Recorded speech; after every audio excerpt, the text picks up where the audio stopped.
111 mm di pioggia il 31 luglio e quasi 98 il 2 di agosto. In poche ore si sono scaricati su Piovene Rocchette 200 mm di pioggia, che è più o meno un quinto della pioggia che cade mediamente in Veneto tutto l'anno.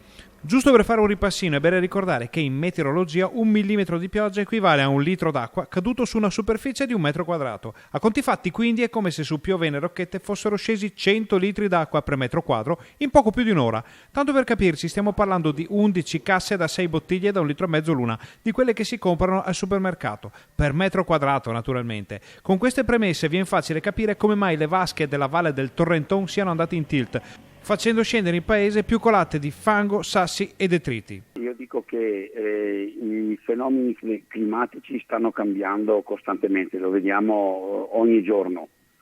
Non era prevista una situazione del genere a Piovene Rocchette, anche perché avendo continuato a monitorare la valle nel vero senso della parola con il consorzio di bonifica in tutti i suoi sensi, ancora adesso abbiamo pagato caro questo evento atmosferico.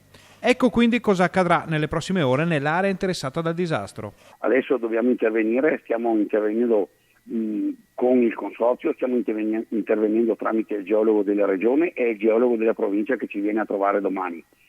Sarà nostro dovere, nostro compito, mio soprattutto, di sollecitare entro tempi brevi degli interventi proprio per andare in previsione. Dobbiamo mettere in sicurezza la valle, ma soprattutto dobbiamo garantire la sicurezza ai cittadini che abitano nella contrale Vrena, che è praticamente la confrastorica di Piovene Rocchette.